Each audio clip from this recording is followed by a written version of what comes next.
Dan, thank you very much for joining me on what is probably, I mean, in our history, one of the most momentous days I can remember. Johnny Depp has beaten Amber Heard in court. I mean, you must be, I know this is something that's taken up a lot of your life. How are you feeling about the momentous news we've heard today? Yeah, I haven't followed that at all. I don't know. I know she took a dump in his bed, but besides that, I couldn't have any. No idea. I mean, I'm not gonna lie. I suspected that might be the case. Although, I mean, it's good to know that you heard about the shitting in the bed bit. I don't know. I don't want to ask the question if you've ever. I don't know if you've ever had that done to you, but I think I would struggle with it in the aftermath. No poo on my sheets, brother. I got that's a clean sheet right there. That should be your Who name. you got Mike Tyson. You got Mike Tyson. I can't see. You've chopped the head off your other picture. That's Dan Henderson with the H bomb. And then over there you got Ali and Fraser.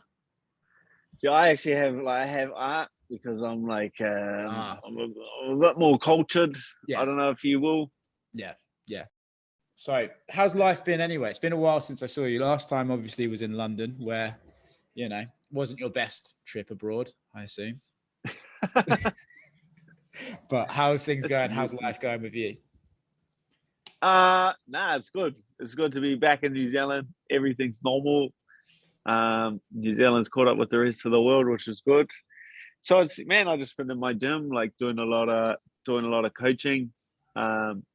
Back at sort of kickboxing, like full-time training is normal. So just training, coaching, staying busy. Done plenty of shows going on in New Zealand, which is always that's how I like to spend my time. You know what I mean? Like at fights and training fighters. So it's nothing but relaxing, I would say. That's good. Is it a good has it been a nice break? Has it been, because you had like for everyone else who's in the pandemic, especially over on your side of the world, they were kind of like locked inside, right? But you managed to get out. You were always abroad. You were taking fights randomly, random places and stuff. Is it nice to just have a period where you can chill the fuck out, basically? Oh, 100%. Like even before that, like I was trying to wasn't until just a friend of mine asked me, they were like, have you actually had any time off? And I was like, I have heaps of time off. Like after I get bashed up and bruised up, I can't, I obviously have time off. And they're like, nah, that's not time off. That's like you're injured. You're like recovering from getting punched 100 times. Like that's not actually a holiday, as you will. So it's like, and then I sat down and thought about it, and I was like, man, that's actually probably it, right? Like I haven't had an off season for like 8 years. So I was just like, yeah, it's like 8 years, like no off season, just either fighting, or injured and recovering. That's like all what I've been doing for the last 8 years. So this is like, sometimes it's like the easiest answer, and the easiest answer is just stop getting punched for a little bit and just have a bit of a holiday. You know what I mean? Like just have a relax and let that hunger kind of come back as it like naturally will. Ooh. Hello, Freckles. Is when you say about the hunger coming back, I mean, I feel like you're always someone who, when a fight's presented to you, you're never like, I can't be asked. But having sat outside for a little bit and just taking some time, are you feeling the hunger, or are you sort of feeling like, I could just sort of cruise until the right opportunity comes up? How are you feeling about getting back in there? No, it's definitely like that hunger is like definitely there. Like you just definitely get like there's a difference. Like I'll always fight. Like if you offer me a fight, I will take the fight. Like that's your cat, by the looks of things. Yeah, my cat's having fun. But it's like different to like truly being like hungry for it. Like I remember like when I was like a lot younger, you know what I mean? And then like there would be no fights coming up. She's gonna smash my get out. When you're younger and then you actually can't get fights, or like the fights aren't coming through and it just drives you crazy and you get hungry. Like that's not like a problem in the UFC, right? Because there's always someone to fight. They're always going to keep you active and things like that. So this is like the first time where I've just actually had like a legitimate amount of time off, like an actual off season from the sport, and it's definitely like paying dividends. Yeah. Do you feel the benefits? Do you feel like, okay, this was something I should have probably done after a couple of fights ago or whatever? Yeah, that would be like the wisest choice. But as I always do, there's only one way I do things, and that's the hard way. We get the same place in the end. I'm playing cat, get out. Doesn't care. See, just raised wrong. That's the only thing you can attribute it to. A little bit cheeky, There like his owner. What? So have the UFC reached out to you at all, or do they know that you should just be left alone for a little bit? Well, I guess like that's kind of the position that you've put yourself in now, is that you can just kind of fight when you want to fight. But like a few changes. Like I definitely identified that as like a major problem is my impulsive decision making. Like if I get offered something, like you don't have to ask me twice. I'm just going to be like, yeah, all right. With the Allen fight, like I knew at the time, I was like telling myself like, this is like a shit time, like I had testing positive for COVID in like a quarantine facility, hadn't like trained properly with my team for like 6 months, was like recovering from COVID, and then they're just like, 10 weeks, you want to fly to the complete opposite side of the world and fight someone. And I was like, in my head, I was like, nah, this is a shit idea. But as I'm saying that to myself, as I'm saying this is a shit idea, I'm typing like, yeah, cool, I'll see you there. Like, so it's just like I like definitely identify that I cannot like I thought I could control it. You know what I mean? I thought I could be like, nah, like I can definitely when the time is right, make like a wise decision. But it's just nah, it can't be. So we've put some buffers in place, some people that I trust. Obviously, my coach Eugene Bierman and Ash run like a management company, and they take care of a lot of the boys at Tame Peace. And so, yeah, that's like someone like I trust with my career is Eugene Bierman. So he's the one like handling things now. That's wild. I've never heard a fighter be like, I'm too reckless, so I need to hire someone or put someone in the way of me and the ability to say yes. I thought I could, but I was like, just incapable. Just like incapable of saying no. Yeah, so that's like definitely like a big, I don't know if that's like a weight off your shoulders or something like that. Like it's definitely, you can just take a step back and just be the fighter now, because I've been managing myself like right up until this point in my career. And obviously when it's good, but there was some definite like mistakes being made in like the decision making process. So I was like, to put someone in as like a buffer system in the way of that is I can only see it as like a good idea for like the remainder. Well, if you didn't have that, I guarantee they'd be like, how does Paris sound? We know you love that travel. Oh yeah. Without a doubt. Like you get offered something shit in like the middle of nowhere, and I just be like, yeah, all right. Like, yeah.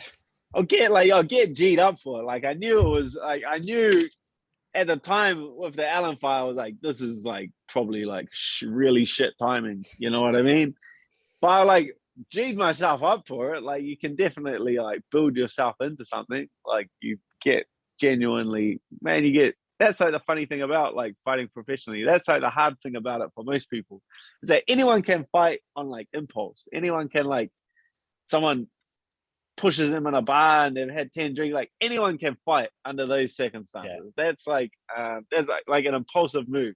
But it's not like someone pushed you to a bar, you're drunk, and they were like, in 10 weeks time I'm gonna meet you locked in an octagon. Like that's the thing that freaks out like 99% of people, is like the time between that. Like anyone has a capability to fight, but actually like prepare and build up towards it, like that's like the difficult thing about like fighting professionally. And so that's something that I've been doing since I was like a teenager. So you can tell me I'm like fighting anyone, and like in 10 weeks time you're gonna meet this guy in a cage. Like in my head I'll figure out a way to get like my confidence up. Do you have you started thinking about dates or names or anything, or are you just literally like, I'll wait until the UFC put something in front of me that my management will think this is worth going to Dan about? That's it. Like Eugene knows me. Like he knows, he knows me. He knows I'll fight absolutely anyone. Like it's completely like up to them. Yeah.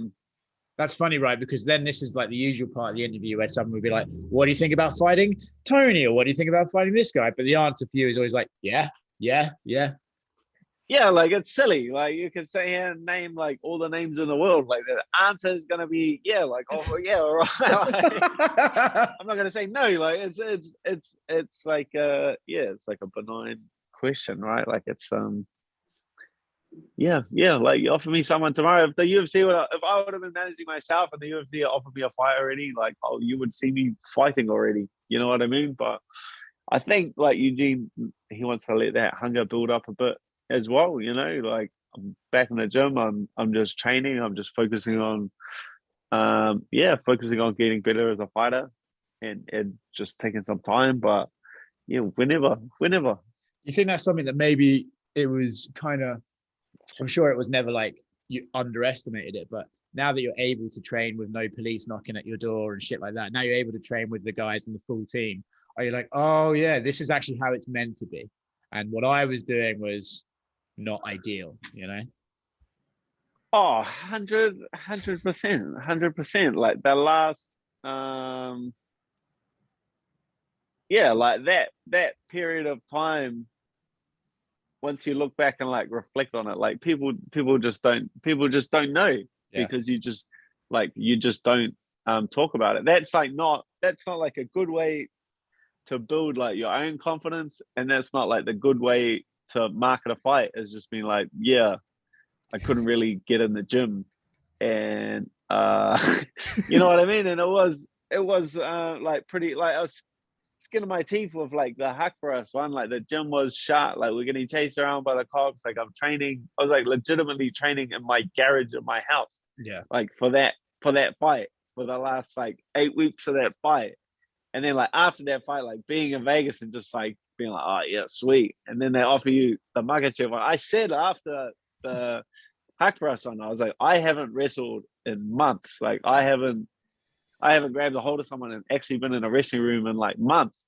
And then they're like, oh, you want to fight the best wrestler in the world? And you're just like, oh yeah, okay. Like you can wrestle for like a couple of weeks, you know what I mean? But you're not like training it. Yeah, you can't just like jump into another team and expect everything to like magically click straight away. It's just not how you can prepare. So yeah, I was just, we made it, we survived, and you just gotta look at the future and righting those wrongs. But like my confidence is definitely not knocked at all. Like I don't need to convince anyone. Like I know the circumstances of all of those fights.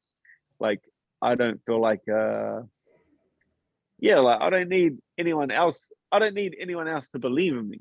You know what I mean? Like no, I don't need you to believe I can do something for me to do it. Like as long as I have the self-belief and I have the faith, like I know full well what I'm capable of. Yeah. And so it's just like I'm not gonna sit here now and scream at the top of my lungs and try to convince people of what I'm capable of. I'll just show people my own self-belief. It's still lightweight, right? Like it's like you've got featherweight's gone, it's back to lightweight. Oh, I could have made featherweight if I wanted to. Like I still with them chins, mate, you could get to 170. I still don't think, mate. Let's just say I could have give me a couple of weeks. I probably still couldn't make 170. He's a bit up there at the moment. Enjoying them chicken nuggets again, are you? And mate, eat the whole chicken at this rate. Hey, I mean, when I saw you did an interview with Sub Radio ages ago, and as soon as it like the screen came on, I was like, "Whoo, man's enjoying himself." It's straight to I lose my neck. Yeah, straight away. Yeah. You lose the neck. But I forgot what I was going to say. You've distracted me with chicken. Now I'm thinking about lunch. Yeah. I still don't think it was just a bad timing. It wasn't like I don't think it was a bad move. I just feel like the timing of the move was not ideal. I felt at the time when you were doing it that it made all the sense in the world. It was just like was a natural, like, okay, so this is kind of stalled at this weight class. Let's try this weight class. But then you made the decision to do it in London. I don't have absolutely any regret about the move to featherweight. I feel like I was always gonna, like, I had it in the back of my head, and I knew that I was always gonna do it at some stage or another. So I'm glad that I got it out of my system. Yeah. You know what I mean?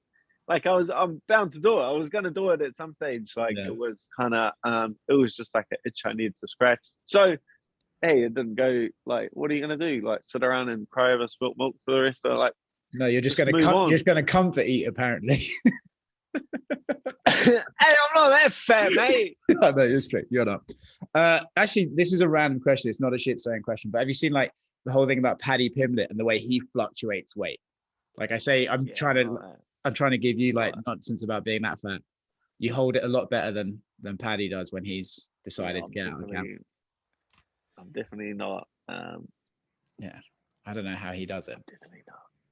Yeah, I don't know how he does it. I think maybe he just holds it. I think he just holds it badly because he said he walks around at like 190, but he doesn't look like 190. He just holds it bad. He just looks like what's that? The Willy Wonka in the chocolate factory, and then that girl eats the blueberry. Veronica Plum. And then she starts like, yeah, Veronica Plum. I don't even know how I knew that. I'm not saying he's Veronica Plum. I'm just saying he looks round. Yes, I would agree, and I think Paddy would probably agree too. Yeah, no hard feelings, mate. Don't want to body shame you. Yeah, we're a progressive couple. We're not a couple. We're a progressive duo. We'll say that. That's a better way. We're a progressive couple. So are you in the gym with Izzy and Volko at the moment? Yeah, Volk's gone back to Australia. He was there last week. But yeah, they're all in the gym. They're all looking good. Everyone's kind of ramping up. Nah, everyone's looking good. I just don't feel like, I don't think Cannonier's the guy, you know. It's an interesting one, right? Because everyone who fights Izzy, I feel like they kind of, I don't know, it's hard for them not to play into his game, right? Like they sort of just let the leg kicks land. And then even if they're like robbed, it takes them like 4 minutes to do what they are trying to do. And it's like very hard to get past Izzy's game, you know, says the guy who's, sitting on the armchair, but I can tell you're impressed with my punditry. Yeah, fuck. Hard to hit. You know what I mean? Marvin Vittori's the real champ. Try. Yeah. Marvin Vittori is the champ of self-belief. That's true. You can't deny him that. You can't deny him that. You and him are equal on that level, I feel like, with the self-belief. Faith of a mustard seed. That's all I need. Faith of a mustard seed? I don't know that phrase. Explain. Wouldn't have a clue, eh? It's just a saying. Oh, that's one. I believe it's an old English saying. Well, actually, speaking of England, I'm sure even though you had that bad experience in London, you'll be celebrating the Queen's Diamond Jubilee next week. I know that's a big deal for you. That's probably been penciled in your calendar for quite some time. Yeah, I think we get a day off. You do? Do you get a day off? Yeah. Fuck. It's our Queen too, mate. I didn't realise she was the same Queen. It's the same woman. Queen. Yeah. Well, once she's gone, you guys are going to kick the royal family out. I'm sure of it. Your flag's on our flag. My flag's on your flag. Thing. Yeah. Your queen is my queen. Oh well, this is why. I appreciate. She's on our money. She's everywhere.